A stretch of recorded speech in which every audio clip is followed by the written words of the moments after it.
Pembacaan Alkitab tanggal 7 Agustus tahun 2023, hari ke-219.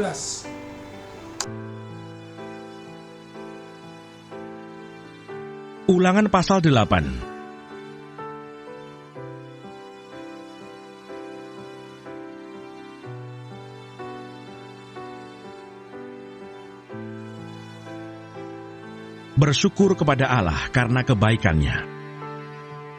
Segenap perintah yang kusampaikan kepadamu pada hari ini, haruslah kamu lakukan dengan setia, supaya kamu hidup dan bertambah banyak, dan kamu memasuki serta menduduki negeri yang dijanjikan Tuhan dengan sumpah kepada nenek moyangmu. Ingatlah kepada seluruh perjalanan yang kau lakukan atas kehendak Tuhan Allahmu di padang gurun selama 40 tahun ini, dengan maksud merendahkan hatimu dan mencobai engkau untuk mengetahui apa yang ada dalam hatimu, yakni apakah engkau berpegang pada perintahnya atau tidak. Jadi ia merendahkan hatimu, membiarkan engkau lapar, dan memberi engkau makan mana yang tidak kau kenal dan yang juga tidak dikenal oleh nenek moyangmu, untuk membuat engkau mengerti bahwa manusia hidup bukan dari roti saja, tetapi manusia hidup dari segala yang diucapkan Tuhan. Pakaianmu tidaklah menjadi buruk di tubuhmu, dan kakimu tidaklah menjadi bengkak selama 40 tahun ini. Maka haruslah engkau insaf, bahwa Tuhan Allahmu mengajari engkau seperti seseorang mengajari anaknya. Oleh sebab itu haruslah engkau berpegang pada perintah Tuhan Allahmu, dengan hidup menurut jalan yang ditunjukkannya, dan dengan takut akan Dia.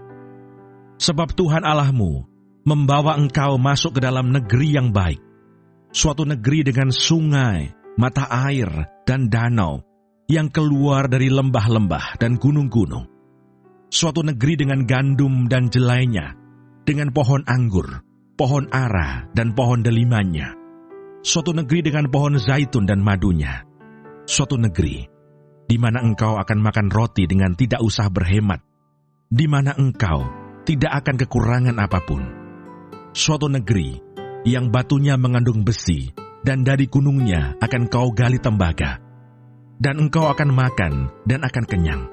Maka engkau akan memuji Tuhan Allahmu, karena negeri yang baik yang diberikannya kepadamu itu. Mazmur 78.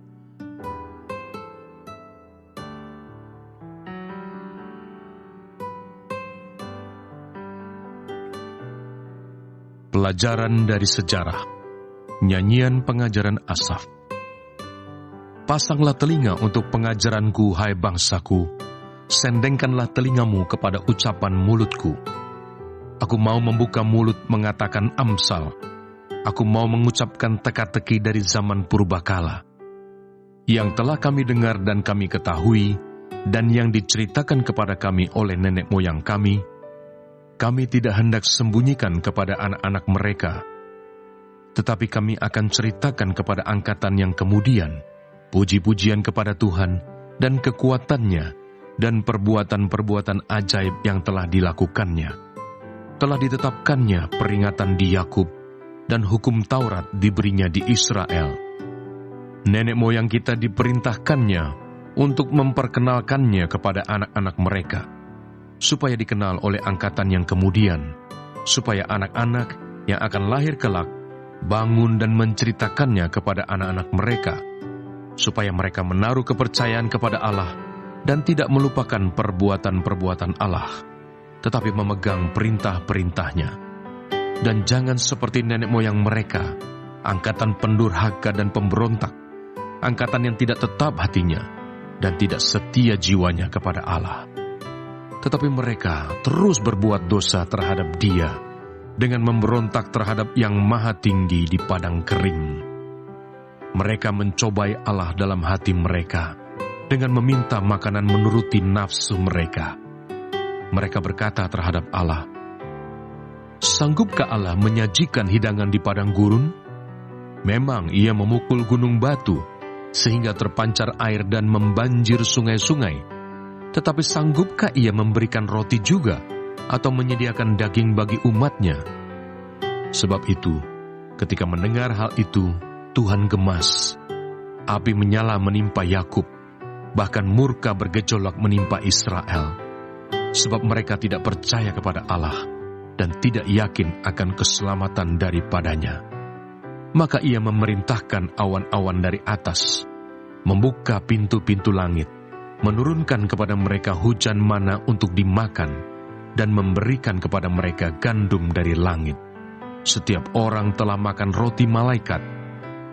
Ia mengirimkan perbekalan kepada mereka berlimpah-limpah.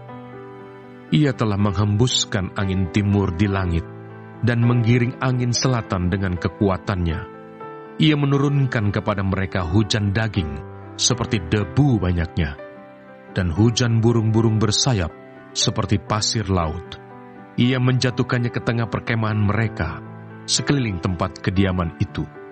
Mereka makan dan menjadi sangat kenyang. Ia memberikan kepada mereka apa yang mereka inginkan. Mereka belum merasa puas, sedang makanan masih ada di mulut mereka. Maka bangkitlah murka Allah terhadap mereka. Ia membunuh gembong-gembong mereka dan menewaskan teruna-teruna Israel. Surat Paulus kepada jemaat di Roma. Roma pasal 1.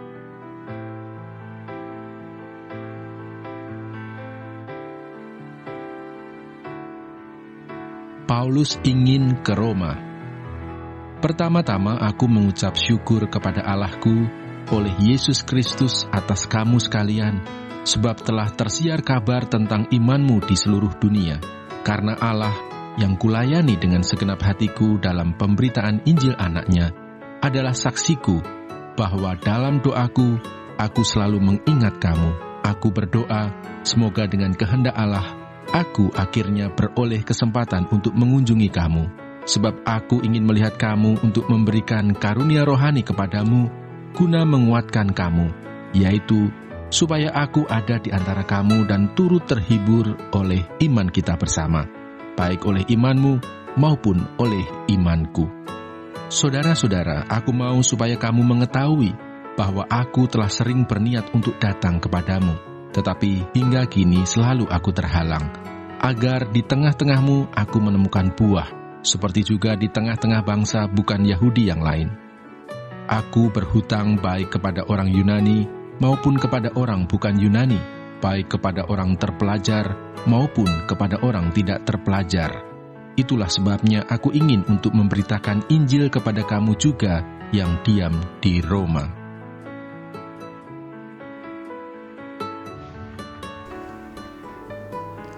Terima kasih. Tuhan Yesus memberkati. Amin.